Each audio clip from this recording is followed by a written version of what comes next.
Welcome to Hot Springs Village Inside Out, a weekly podcast where Hot Springs Village, Arkansas is the star.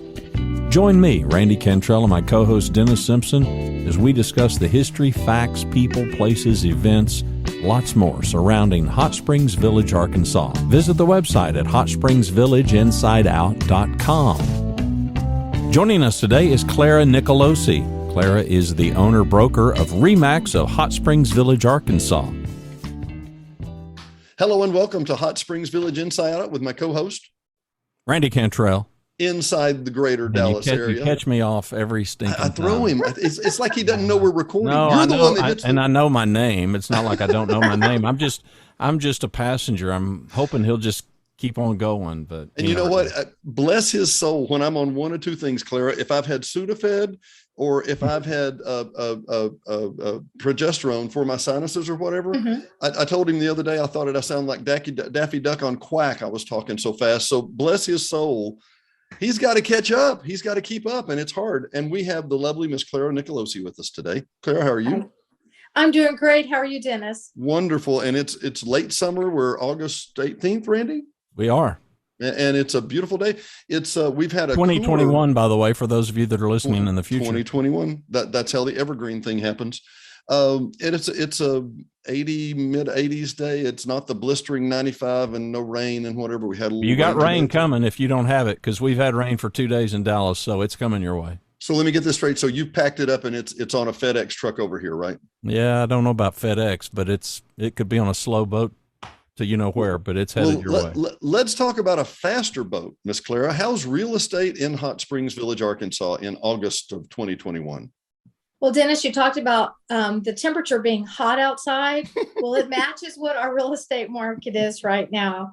I was working on comps or just the stats for the end of July, because we haven't finished out August yet. And man, is it amazing.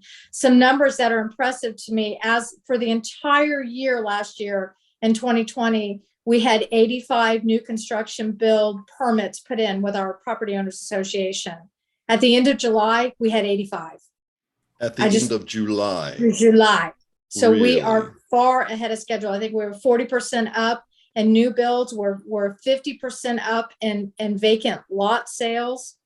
And we're even 10% up in just resale homes from the end of July in 2020 to 2021. We sold 459 homes as the end of July for this year.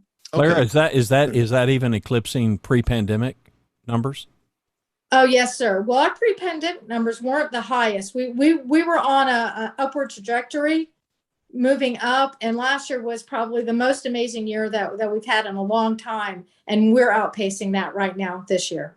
If I'm not mistaken, Clara, I think, and correct me if I'm wrong, but if I'm not mistaken, I think Jeff Hollingsworth, not Atkins, but Hollingsworth, had shared one time that in 2007 or 2008, right at the zenith, we had like 400 homes being built a year. Was it in that ballpark?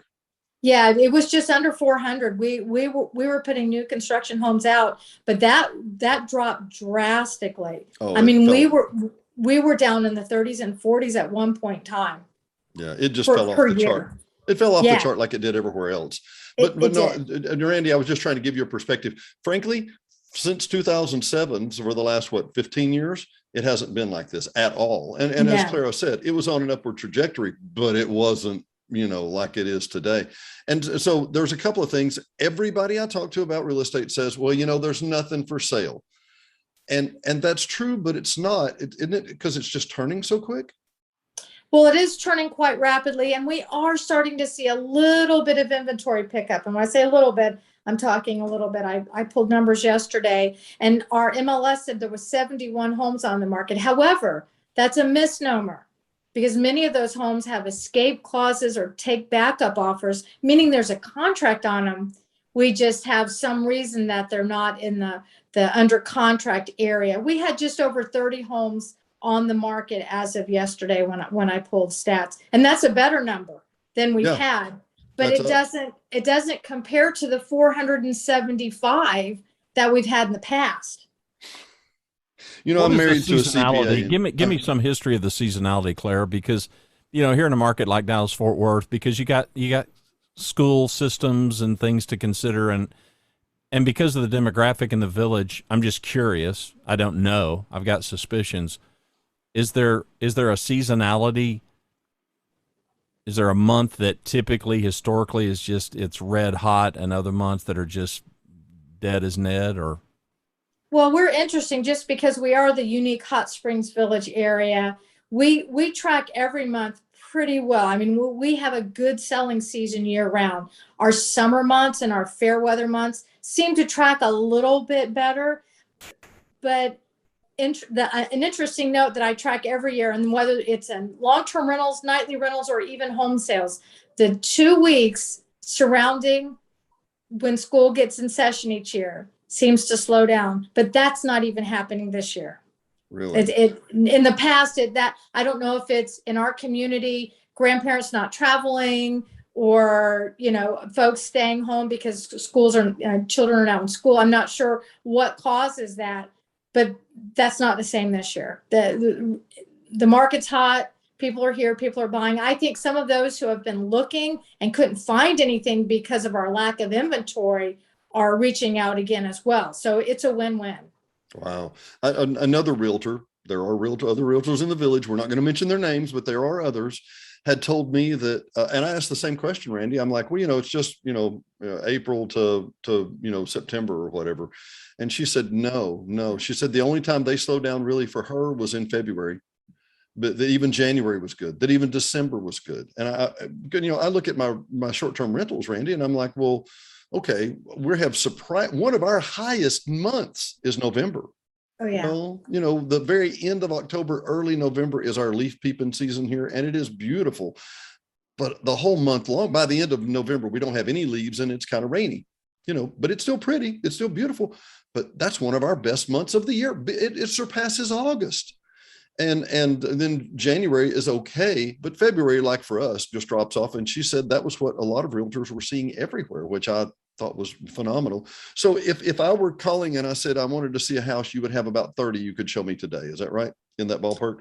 Yeah, probably have about 30 that we could get you in, and maybe a few more, because inventory is changing daily, and some new constructions that maybe haven't made it to the market yet because they're not ready to be on the market. Might be able to show you a few of those as well. So if I was going to buy a townhouse over there on the north side of the lake in the historic district of Hot Springs Village, right, Clara? Mm-hmm.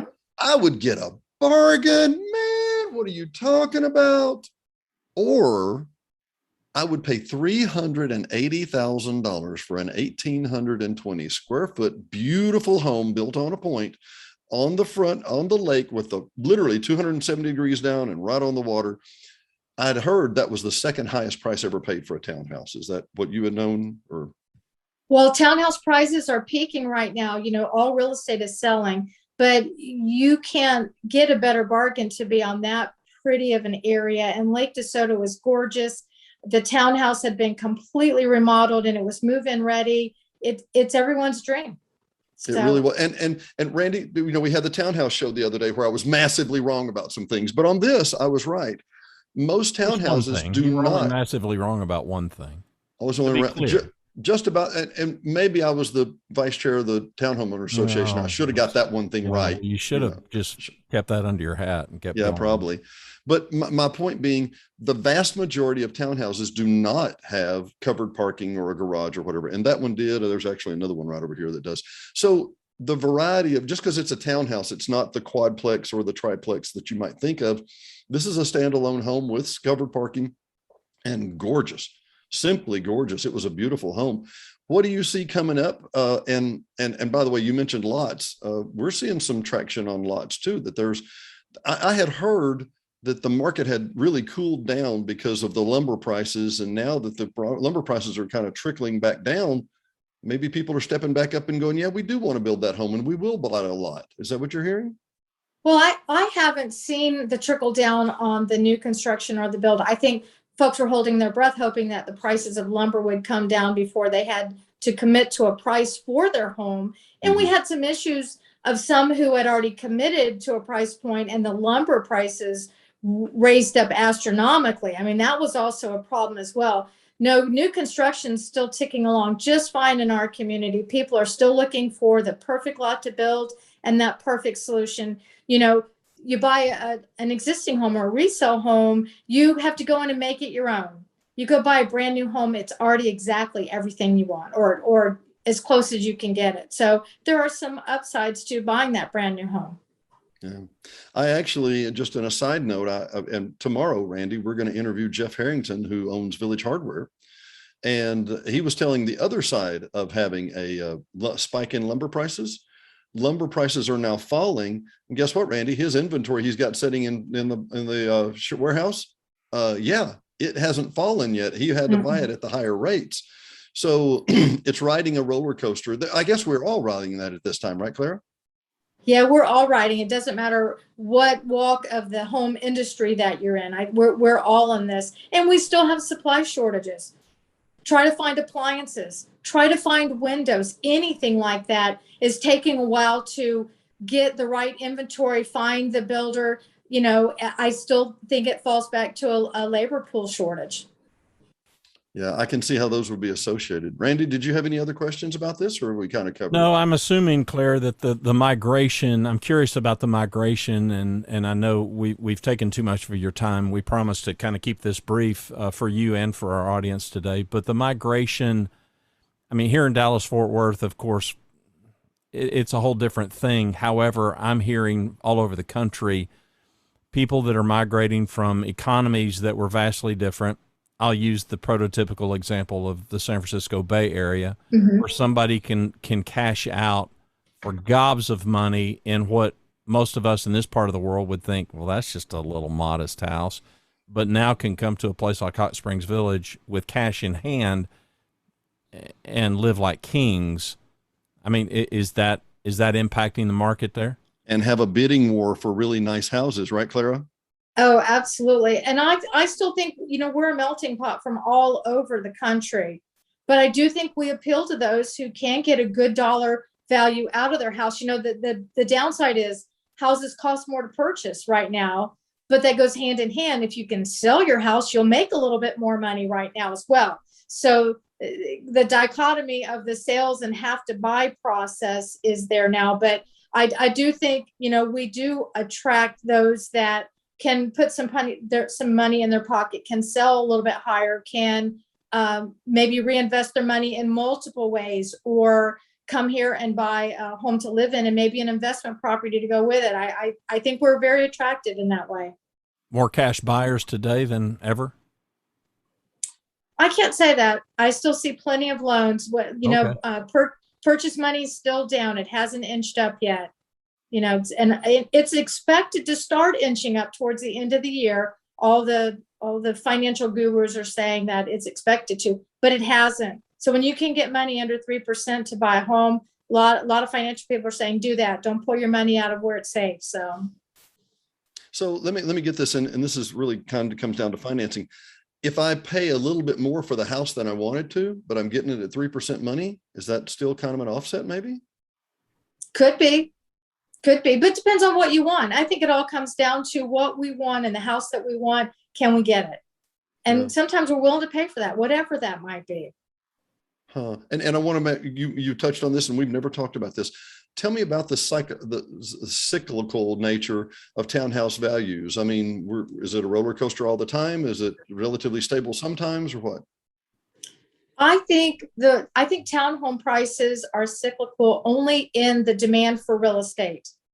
When we have 475 homes on the market, the demand for townhomes is much lower. It just is, because you can go get a small 2-bedroom home in a quiet little neighborhood. And so you have a variety of options. But when there isn't a home sales market because of the lack of inventory, well, those townhomes become very popular because they fill that bill or fill that niche that we have. And then that's when you start seeing lot price. That's when you start seeing lot sales and lot prices go up because, okay, I can't buy the resale home. I can't even get a townhome. What are my options? And now I can go buy that lot, that view lot, that lakefront lot, that interior lot, and build what I want. And that's the village in a cycle. If I can't buy the resale and I can't get the townhome, then I'll have to go build it. I got to get a piece of it one way or the other, right? one way or the other. And we want them to come to Hot Springs Village. I'll tell you what, I literally, this is one of the most enlightening. I always love interviewing you, dear, because you're one of the most enlightening hosts or guests that we've ever had. You always have inside information you're willing to share with us. And Randy, is it not helpful to you? Oh, it's big time helpful. And go ahead and make the announcement that we had the conversation before we hit record. Clara's going to be coming back occasionally. Clara has agreed graciously to be our reoccurring real estate expert. And I can't think of a better one. You're wonderful on camera. You're very knowledgeable. You're always very gracious. And it's like you're, what's that word? Positive. How about that? Yeah, we're all about that. All right. We're going to give her time back. Go ahead, Clara. No, I was going to say, that's awesome. Love talking to you two guys. You do a great job. And I'd love to share village stats with you. You know, the goal is to help other people love Hot Springs Village as much as we do. And we need a shameless plug before we walk out the door, Clara. Oh, do we? Yes, we do. For all your real estate needs, call the best. Remax of Hot Springs Village at 501-922-3777. I know the number, 377. You might say I call some days. I might say I call. That's not bad. For Clara Nicolosi, for Dennis Simpson, and for Randy Cantrell, it's Hot Springs Village Inside Out. Join us again soon. Thanks for listening to another episode of Hot Springs Village Inside Out, a podcast where Hot Springs Village, Arkansas is the star. Please subscribe to the podcast. You can do that by visiting our website, hsvinsideout.com, and tell a friend.